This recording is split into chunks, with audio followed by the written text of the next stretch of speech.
Bluff City Media presents The Anthony Sain Show with your host, Anthony Sain. Now, let's get to the show.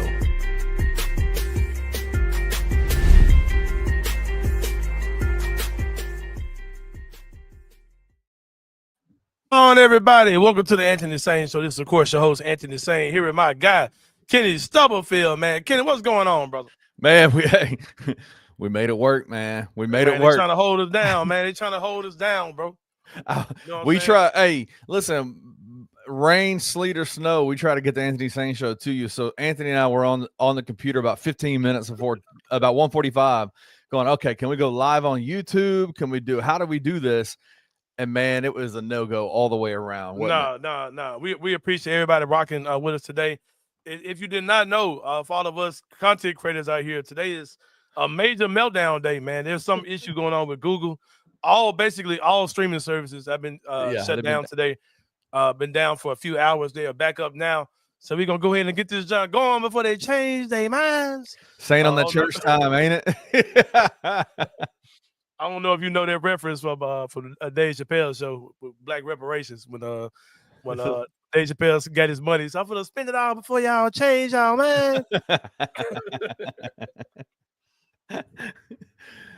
That show was so funny, man. I still remember the black KKK member. All of the best. Not so fast, Jasper. I don't just hate the colors, you know. I hate. I'm not gonna say that. I'm tired of getting flagged by YouTube, bro. Yeah. It's probably too late, honestly. It's probably too late, bro. No, we haven't mimicked or hey, by the way, I just want to tell you, man, I was super impressed with your evil Captain America and evil. Oh yeah, we skated around that joint. That was really good, man. Evil Iron Man was good. Yeah, just to give it all back. From what I understand, they're both good now. They had their phone conversation. They're good. So did they for real? Yeah. So evil Captain America and evil Iron Man might be back together again. Look at that. It's probably about as fake as the whole TikTok thing was. Being honest with you, 100%. Yeah, probably a big sham. But yeah, speaking of shams, man. Yeah. Come on, Google man. got something going on, and StreamYard just not came back up. So here we are here live at 4 p.m. as opposed to 2. This is not CP time. This is not colored people time. Look at us just, oh, man, YouTube. There's another one. There. Here's YouTube. We got him. We got him. Flag him. We got him. He said colored. We got him. All right, anyway. Let's get this thing going, man, before these people change their mind. NBA Finals, Kenny Stubblefield. I have some apologies to do. I do not typically apologize with the takes that I have. But I have to admit that the Indiana Pacers are not only a legit team, not only Kenny Stubblefield on the same level of Oklahoma City Thunder, but they now take a 2-1 lead. Dare I say they have taken control of this series, Kenny Stubblefield, of the NBA Finals. I got a late night text last night, Kenny Stubblefield. Who do you think I got it from? Frank Bonner. Yes. Yeah. Really? I put it in the notes. I honestly didn't. I haven't looked at the notes. So I'm sorry. Good friend, Frank Bonner, also a member of Black Men of Memphis Sports Media. He's a member of that organization as well. Yeah. He texted me late last night. He said, "Screw all this stuff I said on the show, try to be political. Pacers in 6." See, this is why I got beef with Frank. I got beef with all these beat writers that cover teams in our city. Yeah, man, y'all gotta learn how to media guys. Yeah. Y'all gotta learn how to stand on something, bro. Yeah, man. All these Johnny journalists, all these Randy the reporter. Because I could tell Frank was BSing the whole time in that. I was like, bro, I don't know why he can't come on my show playing like he got to be upright, bro. I know what you want to say. You want to talk your shit. So talk your shit. You want to talk shit like, say, get your ass on. Worry about your garbage ass Grizzlies. Don't worry about the Pacers. Don't worry about my team. Yeah. I got beef with Frank on that. Yeah, Frank, man. stand up, man. Trying to be all corporate and shit, man. Get out of here, bro. Hey, get out of here. Shout out to Dotson yesterday, though, man. What a phenomenal interview. Good stuff, my guy Dotson, man. Good stuff. Dropped a lot of stuff for the Grizzlies. I've heard that this may be a very active summer for the Grizzlies, and the stuff he said yesterday pretty much lines up with what I've been hearing as well as far as the team. Team's gonna look a little different, man. They're gonna try some moving and shaking. A lot of stuff going on in the NBA, man. Kevin Durant looks to be on the move again. Yeah, we're not talking about that today. I got some other stuff to talk about. But like I said, man, the Pacers took a 2-1 lead, looking like a good team. It's coming down to bench play, man. The Thunder bench gave you nothing. I was listening to my guy Jeffrey Wright on the way home when I was going to get something to eat today. Since we didn't do it too, I went and grabbed me some Uncle Lou's today, and I heard Jeffrey Wright talking, and he said that not only have the Pacers bench outscored the Thunder bench in this series, what do you think the point discrepancy is, Kenny Stubblefield, between the Pacer and the Thunder? I mean, it's got in terms of the bench. Yeah, over these 3 games, what's the point differential? It's got to be a lot because yesterday was crazy. I don't even want to venture a guess. I mean, it's got to be probably 3x, 2x the number. The the Pacers are plus 40 in bench points on the series. Ooh. 40 points. Yep. 40 points. They're up on exactly 40 points on the Thunder. The Thunder bench is not giving you much at all. No. Shout out to my boy. Hey, it's a bunch of dudes in the league through the history of time that I've had like this blind love for, right? Right. And they're usually chuckers. They normally don't play smart basketball. I've got like the Lance Stephens of the world, the Mike Beasleys, the Monte Ellises. Yes. I've always loved those type of dudes, right? Like these ISO guys who, and they're not really even good dribblers, really. They make a lot of mistakes with the ball, but they're just guys that they're not going to play a team system, but they're just good, right? I got another one. My guy, Benny Mac, bro. I hear all kind of people talk about, he's really not that good, or he's really not a smart player. I don't care, man. Give me a dude who's got an alpha mentality, man. He's had it since high school. A guy who's trying to go out there and score 40. Which is also why I love Gigi Jackson so much as well. I have a soft spot for all these type of guys. But he had a big game last night for the Pacers. Led them to score. I think he had 27 points. That was the first game last night that anybody on the Pacers scored 20 points in the game. So shout out to him for that. Benny Mac, for sure, man, had a great game. Yes, I do understand his name is not spelled M-A-C. But anyway, he's Benny Mac. He's Benny Mac to me. Had a good game. Man, this is definitely a series, bro. It is definitely a series. Yeah. The Pacers have taken that 2-1 lead. But I'll say this real fast, man. Whoever wins game 4 wins this series, in my opinion. Because if the Pacers get up 3-1, of course they're in the driver's seat. But if they lose that game, it's gonna be 0-0. It's gonna be 0-0 game 3. Then you got a best 2 out of 3. You got a best 2 out of 3, and 2 of those games are gonna be in Oklahoma City. So it's gonna be tough. I think the Pacers have to get up 3-1 to win this series. It's gonna be awfully hard for them to have a 0-0 series and have to win 2 out of 3 the next games, with 2 of those being in Oklahoma City. But like I said, man, fun games. Go ahead, bro. Let me ask you a question about it. If Indiana gets up 3-1, ultimately wins this series. I know we're kind of jumping ahead just a little bit, but I wanted to ask you, like, what do you think the narrative about this finals is going to be? Is it going to be one of the bigger upsets of all time, or do you think it's going to be used to say, OKC ain't ready, bro? I think it's going. I hope it's going to be. It's going to be that, of course. Everybody's going to piss on the Thunder's grave, including myself, including me. I will too. Yeah, right. But the thing is, what I hope happens is that the narrative and the talk that starts coming out is there's a new way to win in the NBA. You know what I mean? Interesting. Getting out, running, having deep teams. Yeah. It's not a super team league. It's not a big 3 league. It's not a big 2 league. Just have some guys who got chemistry, continuity, that fit well, can get out and run, and get out and score. That can play defense when they need to. Have pieces that can do these type of things. Because now it's turning into how deep are you with just guys that are okay. Like that's what it looks like the championship formula is, right? Can you go 9-10 deep, or can you go 9 deep with guys who are okay in the league? Or is my ninth guy better than your ninth guy? Is what it looks like it's turned into in the playoffs now. And I love that, man, especially for a small market team like Memphis, who you kind of makes you feel like you can get into those type of conversations. You can get into the hunt. Because we were a team at one point, we were talking about how we're going to cut this down to a 10-man rotation, right? And then those conversations ended, right? So I love it. I love it. Either way, I think it's a sign of that, because even Oklahoma City, they've got 2 All-NBA players but it's not like you're talking about, any just real world beaters outside of, SGA or whatever. Yeah. But like I said, it's a great series, man. Also, Adam Silver made some comments before the game last night. I love the comments he made, and it just kind of puts things in perspective. A lot of people are trying to be Nielsenologists, Nielsen ratingologists so far right now. He said some things yesterday that I really enjoyed hearing, and I totally agree with. And I think once he says this, it can kind of put some of those narratives to rest. We got that video. Let's play that and see what Adam Silver said yesterday about the NBA Finals and viewership so far. Have two markets, as we've all been around for the last week, in Oklahoma City and Indianapolis, that are completely captured by the finals. I mean, every store you go to, there's signage. Everyone, look at this concourse here. Yeah. Everybody on the streets is wearing the team colors. I mean, and I think I've been doing this for a long time. I don't remember being in two markets where it feels so dominant to have these games.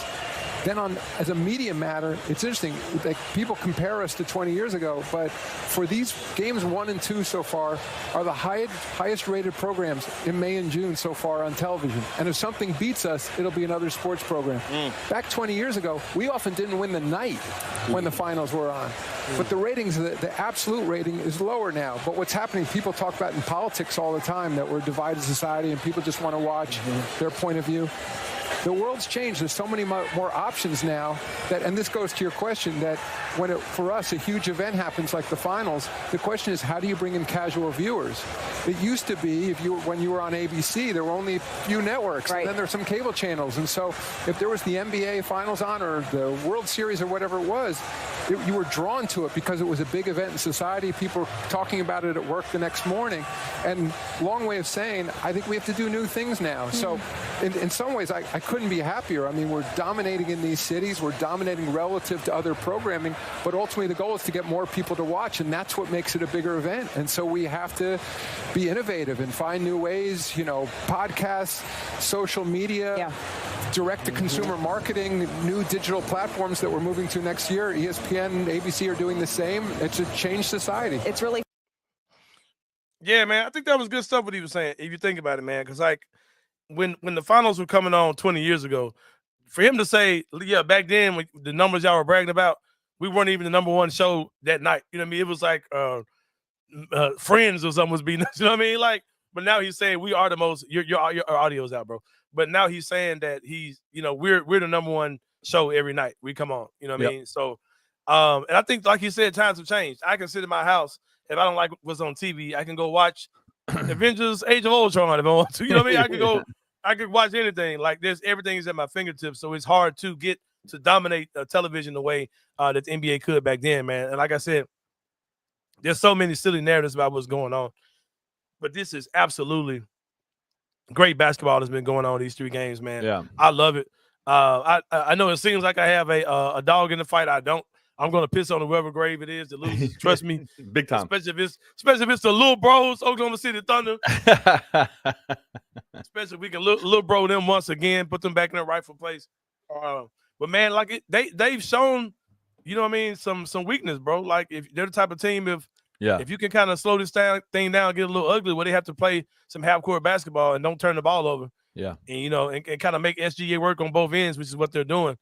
Hey, they may have cracked the code a little bit, man. Well, and I'll say this, like, to me, the biggest thing is if Indiana can keep the game close through those first 3.5 quarters, Oklahoma City has shown that them cheeks get tight, man. Them cheeks get tight. They don't close the games. They don't close games well. Like, that's been their biggest issue this entire regular season. I mean, postseason, really. Like, they didn't show many kinks in the armor at all in the regular season because they won 58 games by 20 plus or more. Yeah. I mean, just like crazy amounts of like domination.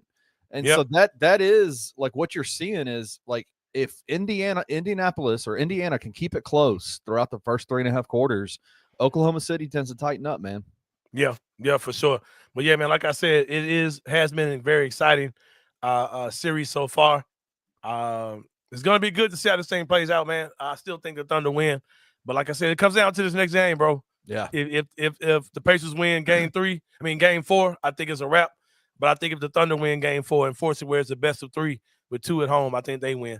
So we'll see how the whole thing plays out. About to take a break, man. We got the 3-pointer coming up next on the Anthony Sain Show. We'll see you guys in a minute.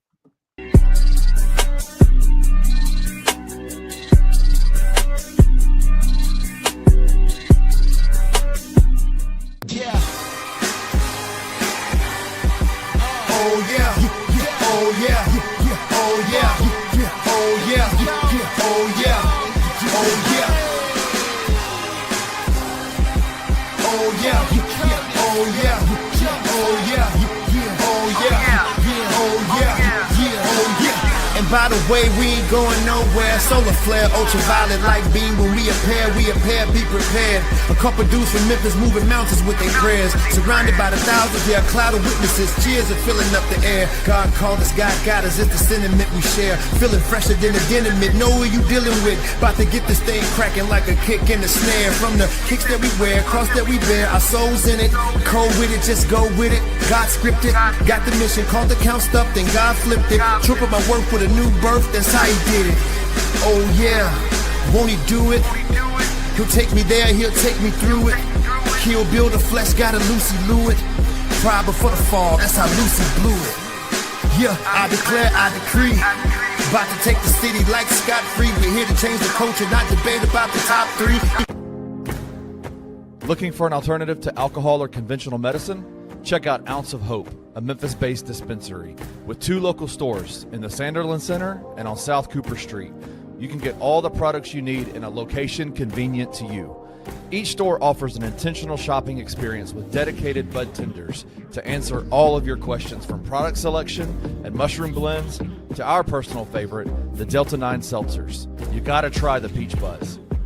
Try Ounce of Hope at either one of their 2 Memphis stores or at www.ounceofhope.com for convenient products shipped right to your door. Use the promo code BluffCity for 15% off any order, excluding sale items. Cannot be used in conjunction with other promotions or discounts. One use per customer.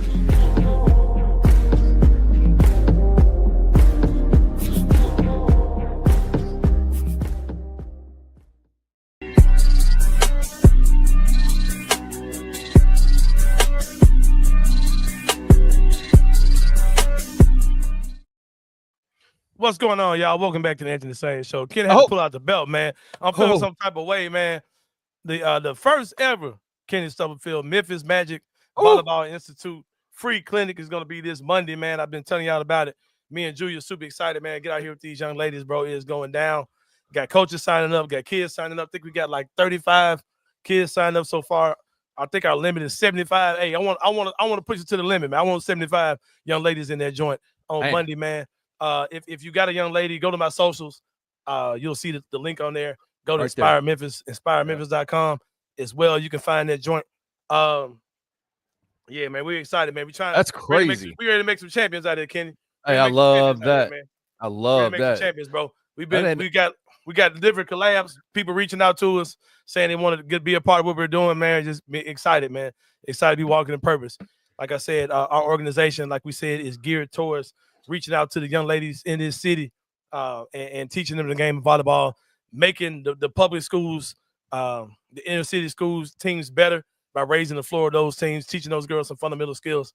Because typically, man, biggest kept secret, worst kept secret in the city of Memphis is probably all over the country as far as volleyball goes. Kenny Stubblefield, you're a volleyball dad, so you know this as well. If you don't play club ball, you're not gonna be good because nobody's gonna take the time. Nobody really can take the time to teach you at a public school.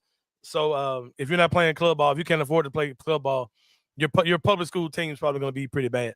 So we're trying to fix those type of things as well as just offer a way of escape for these young ladies, man. Get them some focus, just get them something to teach them social skills, all those type of things involved with the sport of volleyball, man. We're excited about that. But Kenny Stubblefield, another champion in the city of Memphis, man, is Trilogy Tattoos. Y'all know where they are on Highland, man. You know exactly where they are in the Highland Strip. Go check them out. Visit the website, trilogymemphis.com. My guy, Richard Jarvis, as soon as I said, man, we ain't rocking the show today, I put it on Facebook.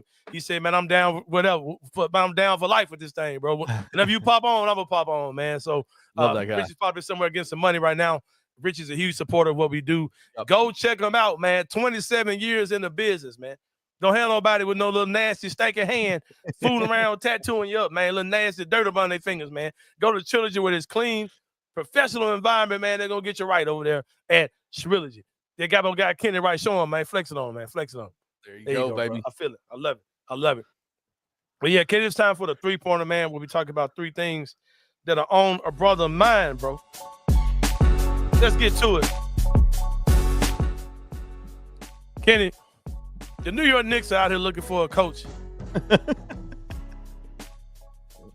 Sort of like my guy Richard Jarvis and Trilogy Tattoos. One of the oldest OG teams, been around forever, man. But I ain't never seen my boy Richard Jarvis and Trilogy moving thirsty, man. Nah, bro. They just set up, man. They just do their thing. They get you with the sticker when you walk out, or you'll see the stickers around town. But they ain't moving thirsty, bro. They just standing on business. 20-some years, bro. 27 years standing on the name. Let's go. The Knicks out here moving thirsty, bro. In the DMs, trying to holler at other folks' girl, man. Like, come on, man. You moving nasty, bro. Y'all moving nasty. Y'all are trying to holler at these teams, girls, man, trying to get their coaches. Coaches already on the contract. What make you think these teams gonna let y'all just come in and take their coach, bro? Like what? What's wrong with these dudes, bro? Houston's gonna be like, oh yeah, Ime, go ahead, you're good. Go ahead, look, Ime, man, you got it, big dog. Yeah, thanks. We're good. We gonna go hire, you know what I'm saying, Taylor Jenkins, somebody. We got it. Come on, bro. Hey, New York, no, when you start moving thirsty, sometimes you reach. Because not everybody know your business of the barrel. Grizzly fans often complain, saying that we're too secretive and we don't know enough what's going on. If the Grizzlies was doing that's another thing too. Like we don't really know the process. Well, this coaching hire we pretty know, but we don't always know the process of how things go down. We don't know who they talked to, who said no, what Trey said yes, what Trey said no. We just know the final results of the Grizzlies 9 times out of 10. Yeah, I kind of like it that way, bro, because I don't want to be out here knowing that people telling me, man, get your ass off my phone, bro. Like I don't want to know that, bro. The Knicks should be more of a proud organization. Out here looking crazy. Now Kenny is looking like the #1 candidate for the New York Knicks job. Maybe one Taylorius Darnell Jenkins. Hey, what is that man middle name is Darnell? Bro? That would be awesome. That would be great. Let me look. I'm sure it's not. But Taylor Jenkins is a candidate for the New York Knicks. I was told at one time. Oh man, I'm gonna give you 3 guesses to figure out his his middle name. It starts with a V. Vincent? Nope. You'll never get it. Vetter. Vetter? Oh, that's kind of trash. That's kind of stuff to make you marry an old woman. When you, your middle name is Vetter. That tells me. Man, my bad, bro. That was kind of wrong, bro. That tells me. Never did nothing to me, bro. Why I do that? Anyway, I'm sorry. Taylor Jenkins, I apologize, bro. I apologize. Yeah, come on, I apologize, but that was out of line for sure. Out of line. But I was told that Taylor Jenkins won't be taking a job this summer unless it's a good job. He's not in a rush to go take any gig available. So I think if the Knicks come calling, he'll probably take it. Right. Surely he'll take the Knicks job. Yeah. Yeah. That tells me he's trying to recreate the narrative of ain't nobody calling the bro. Ain't nobody calling him. Yeah. All right, number 2, Kenny Stubblefield. A little news, man. Possibly. A little rumbling's been going on about this joint for the last few weeks. Shout out to my guy, Jason Smith. Was the first somebody I saw talking about this. Asking the question, has Ja Morant parted ways with his agency, Lift Sports Management? Lift Sports Management, of course, is Mike Miller shit, bro. Ja Morant has been, his flagship agent, flagship talent on that agency, right? And there's been kind of some breadcrumbs that have been possibly pointed to Ja Morant not being a part of that organization anymore. Number 1 is that Mike Miller went on crap. I didn't see you that video, did I? Nope, you didn't. Don't worry about it. Don't worry about it. Mike Miller came on a podcast, and the guy asked him who all is on your agency now. And of course, and I would say this: Mike Miller's probably got 50 people, 50 athletes as part of his agency. But if I'm going to be naming guys, there's no way Ja Morant's not on that list, right? He named other NBA players. Yeah, I'm going to say Ja first. I'm going to say Paolo Banchero. And if I don't name nobody else, I'm naming those 2. but he did not list Ja as one of his guys, right? Yeah. That's clue number one. That's the one that Jason Smith mentioned. Also, on their website, Kenny Stubblefield, the Lyft Sports Management website, Ja Morant is not listed as one of his clients on there. At one time, you'd have to watch. It's like a little slideshow that shows athletes, right? Where it starts showing NBA players, then it starts showing other guys, then it shows Ja at the very end. Right. Ja's not in that reel of clients at all anymore. And the biggest clue, Kenny Stubblefield, that makes me think that Ja Morant has parted ways with Lyft Sports Management is that on Twitter, they follow Ja Morant, but on Instagram, where they don't follow many people except for people that seem to be only their clients, Ja Morant is not followed by Lyft Sports Management on Instagram, but they are still following him on Twitter. Yeah, So, I mean, I think that makes sense. I think the breadcrumbs are all out there. Ja's looking for new management because he hasn't been with him for very long, right? Like it was like a year. He got with Mike after he got signed that max deal and after the Nike deal. Oh, okay. So I don't really know what Mike has been around for, maybe to get him more endorsements or kind of fix his image or whatever. But yeah, they clearly it clearly looks like they parted ways. And I wonder what next direction Ja would go in. A guy like Ja, man, I wouldn't be surprised to see something kind of off the beaten path, honestly, with him. I wouldn't be surprised to see, self-representation, someone inside of his camp, a D-Tap or somebody. Hey, the way D-Tap's growing his business, man, I don't think I would. Look what it did. Look what it did for Bron and him. Bron took care of his boys, man. Look at them now, man. They're the kings of the league, man. So yeah, I mean, I think it's one of those things where more than likely he could probably go. He knows his value. His value is max, whatever contracts he signs, and so more than likely, why would you give 25 to 30% of it away for no reason? I would get an agent kind of in between time to try to give me some deals now. But if you ain't doing that, you ain't serving me no purpose. But when it's time for me my NBA deal, oh no, you fired. You ain't getting none of this, bro. I'm getting the max deal. I don't need you for nothing. Like, get out of here. I know my value. I don't need you. I don't need you to go and like bargain for my value. Well, you know what it is. Right. So. Right. We know it's a max. I know SGA did that this year. He parted ways with his agent. He's being set represented for the years going into his Supermax deal for sure. Number 3, Kenny Stubblefield, Draymond Green on this podcast said something co-signing LeBron James, asking our trainers not good for today's game of basketball. Something I definitely thought about, think about a lot. Let's play that clip and see what Draymond said, because I can get with it. Let's play it. Let's do it. Discusses how the next generation are relying more on basketball trainers instead of just playing the game. And I agree with that. I didn't learn how to do it. We have 2 markets. We've all did I get the right video here? This is the right video. Workout time, got to college. Growing up, I'm going to hoop. Where's the nearest run? Drop me off, I'll play all day. The nuances and things you figure out about the game, it's different when somebody just putting you in a position to tell you to do this move. Like, how do you use your creativity? How do you learn, like, oh man, I can do this if somebody just say, do this? How do you know what you're about? There's a time and place for a trainer, and I think, with where the game has gone, like, you need those resources in order to be successful. I feel like basketball used to be a poor man's game. We all played it. We were poor. We had nothing, and it was our way out. Basketball is not a poor kid's game no more. Basketball is a rich kid game. Like the days of seeing LeBron James from Akron, Ohio, from a single mom, those days are numbered. Like they're not, because if you don't have the resources these days, like you can't make it. I also feel like that's why like you don't see as great a basketball as you did before, because there's no imaginations. Everybody's doing the same thing, playing the same way. And I think a lot of that is due sometimes to having trainers. I agree with Bron to a certain extent. You do got to get out there and play. Because when you get out there on that court, ain't nobody to put you in a position. You got to put yourself in the position. You got to get there. I think there needs to be a healthy balance, and I don't think that balance is near being found. Bro, I ain't mad at that, bro. I ain't mad at nothing Draymond is saying right there at all. Because if you think about it, man, you remember we worked in MAM, bro. I remember the first time I ever saw like a one-on-one training when it first kind of started getting in vogue, right? And we would see like guys coming in, working out with guys, or working out with guys that were out of college, or working out, with older kids or high school, all that type of stuff.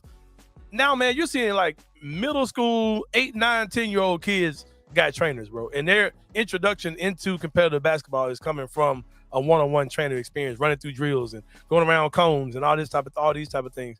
And like Draymond said, that's not how we grew up playing basketball. We grew up playing basketball where somebody threw out a ball, we were playing 21. You know what I mean? That's what LeBron was saying. Like you learn your moves, your go-to moves, playing each other in basketball. And I think that it definitely does pay a negative toll on some of these young players, man. Because they're lacking creativity. They're being taught a template of how to play basketball, and is taking the instinct away from a lot of these guys. And we've seen over time guys who they call, drill players who aren't really good hoopers. They're not really good game players, but they can look like a mega star when it comes down to running drills. You get those type of things said about guys. And I think that's a real thing, man. I think that you can start training too early, for real. But shout out to Draymond because, bro, you was ugly as hell in whatever that clip was when you were in high school. Shout out. Shout out to you, man.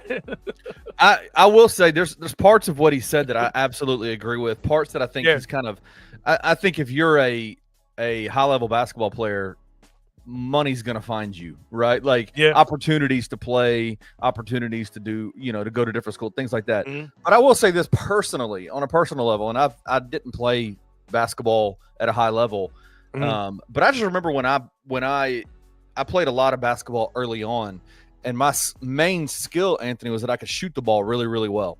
Mm-hmm. And I still could shoot the ball even as I got older. It was one summer playing basketball one-on-one or games of 21 with my best friends in the summertime. I would go over to one of their houses during the day, stay over there all day playing basketball outside. And I remember specifically one day going, you know what, man, I'm trying to outshoot these dudes, and I can, but I'm also a lot bigger than them. Let me see what I can do down let me get a little bit more physical, see what I can do down in the post. Yeah. And it was a click in my brain, and it changed my game forever. And so I say all that to say, it was on my friend's basketball court. It was playing the game. It was getting out there and hooping that unlocks things for players. So, yeah, for sure, man. I ain't mad at that at all. Kenny, I'm also not mad at the fact that we're about to wrap this joint up. We are not going to do a third segment today. I don't know how much longer stream y'all going to rock with us, so I'm going to get a clean stop right now. I'm going to quit while I'm ahead, man. For all y'all who came in and rock with us, we do apologize about the technical difficulties. It is a global issue, man. A lot of the streaming services, because of Google, were shut down across all over the world. So we were able to get on, so we got us a show in. We will see you guys tomorrow, man. I'm working on what could be a very special guest. I don't know if I can pull it off or not, Kenny, but I'm going to try my damnedest, man. But for Kenny Stubblefield, this is Anthony Sain. We'll see y'all tomorrow, man, and we out. Thank you for listening to the Anthony Sain Show. If you enjoyed this episode, leave a rating and a review wherever you download your podcasts. Also, like and subscribe to Bluff City Media's YouTube page. For comprehensive coverage of Memphis sports, head over to www.bluffcitymedia.co and find out how you can become an insider. We will see you back here next week.